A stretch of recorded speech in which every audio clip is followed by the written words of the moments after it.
Assalamualaikum. Today, our group will be presenting about analysing financial statement for Kotra Pharma and Pharma Niaga Company. For the current ratio for Kotra Pharma 3 years is fluctuating. Any current ratio that more than 1 indicate the liabilities of the company can be covered by existing current asset. While for quick ratio, it's also fluctuating but still on the right track. If there any drastic decrease in this ratio, it need to be further investigated. The third one is account receivable turnover in days, where it ratio shows that the company has collected their payment faster.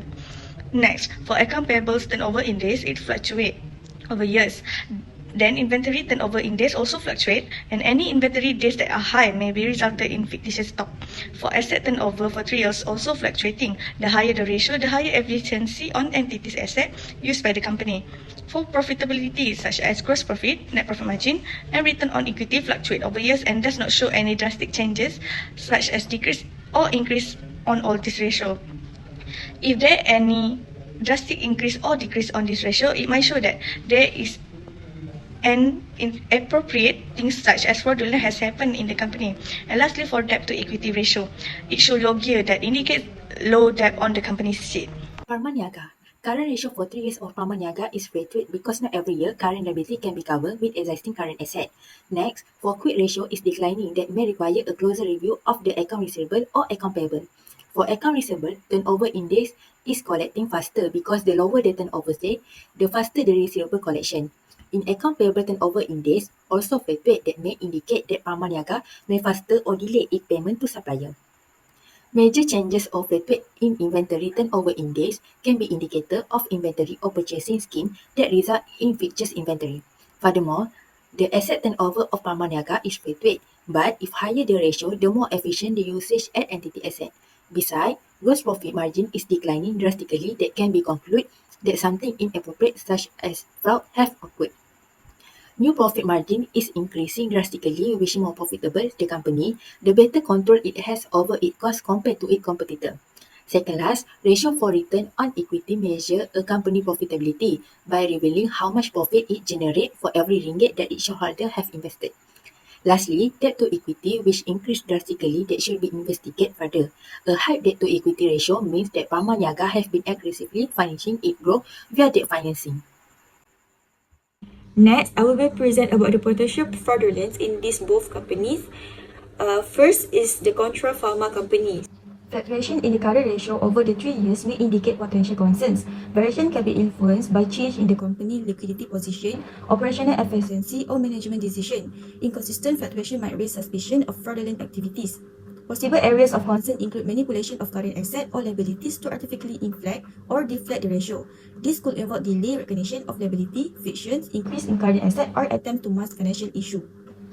Next, for quick ratio, potential red flags for fraud in this scenario could include artificially inflating sales or prematurely recognizing revenue.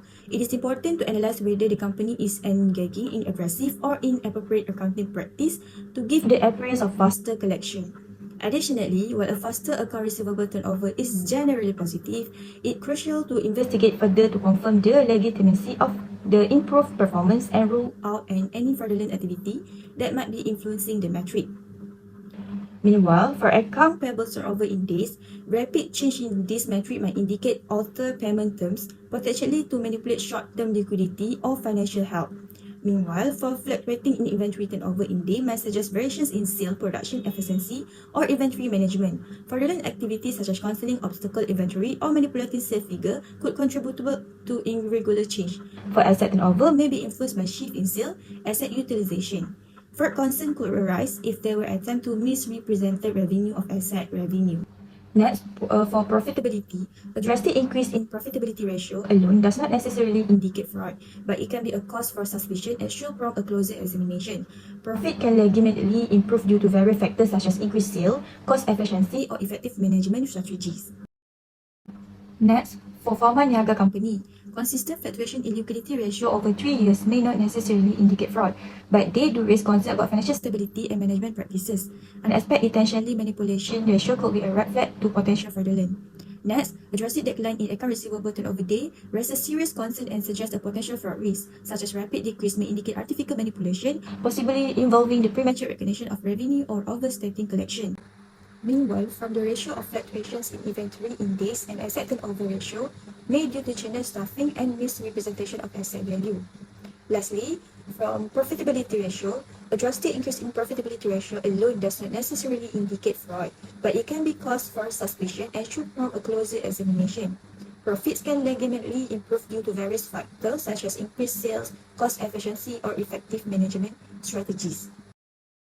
Okay, next, the disclosure index on conformance to MFRS for Pharmaniaga and Voltra. There is 3 levels of scoring index, which is 1 for limited or unclear disclosures, 2 for partial compliance with MFRS requirements, 3 for full compliance with MFRS requirements, and there is also 0 for no or insufficient information available to assess compliance or disclosure practices. Okay, first for operating segmented MFRS 8 for segment identification and segment revenue for Pharmaniaga, 3 for Kotra 2, segment expenses and operating profit for Pharmaniaga 2 and Kotra 1, assets and liability Pharmaniaga 1 and Kotra 0, segment capital expenditure for both company is 0, and other disclosure for Pharmaniaga 3 and Kotra 1.